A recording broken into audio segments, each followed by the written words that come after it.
Voilà, donc pour l'enjeu en Israël, Madame la ministre Hélène Conway-Mouret, haut responsable du Parti socialiste, dit craindre de perdre les 2 circonscriptions en jeu car l'impopularité du gouvernement s'exporte.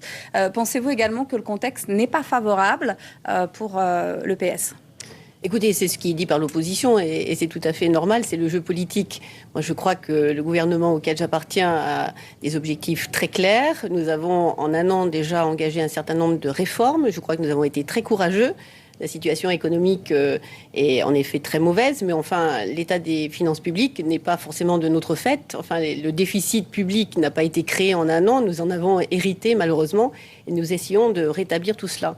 Alors, c'est vrai que la législative de l'année dernière s'était inscrite dans un mouvement plus global, puisque l'élection de François Hollande, quelque peu, avait influencé, je pense, l'élection des candidats socialistes, 8 quand même sur 11.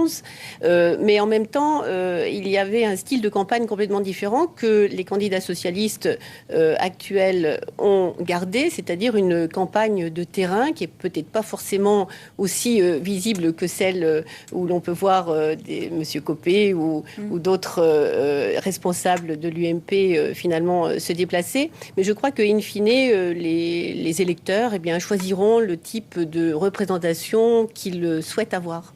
Et pourtant, les derniers scrutins ont été marqués par des taux d'abstention records, 80 et 87% respectivement en juin dernier. Avez-vous tenté de remobiliser cet électorat ? Écoutez, ce que nous avons fait, enfin, en étant responsable de l'administration qui met en place ce vote, c'est de m'assurer au niveau du ministère, en tout cas, de la bonne conduite et de la mise en place de toutes les modalités de vote qui sont possibles. Il y en a 4 quand même. Le vote électronique est fermé depuis le 21 à 12h, heure de Paris, mais nous avons quand même aussi le vote par procuration, le vote à l'urne, le vote par correspondance. Nous essayons de tout mettre en place pour que la participation soit maximale. Mais comment expliquez-vous cette désaffection des électeurs Je pense que c'était une première. Vous savez, les Français de l'étranger n'avaient jamais eu de représentants à l'Assemblée nationale. Ils n'avaient peut-être pas pris complètement la mesure de ce que cela représentait d'avoir un député qui vous représente, que vous pouvez solliciter, auquel vous pouvez poser des questions directement, qui sont ensuite reprises et qui permettent à cet élu de la nation aussi de légiférer et de s'occuper de cette communauté expatriée.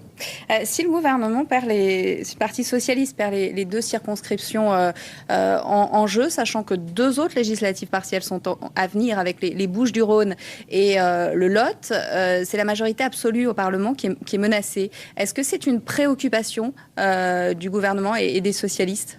Mais écoutez, c'est au Parti socialiste, en effet, de se préoccuper de cela. Rien n'est joué.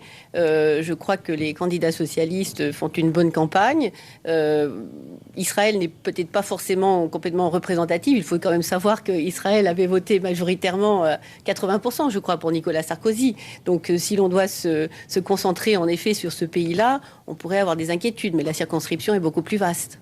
Merci Hélène Conway-Mouret pour votre intervention et votre temps ce soir sur France 24. L'info continue. Merci de votre attention.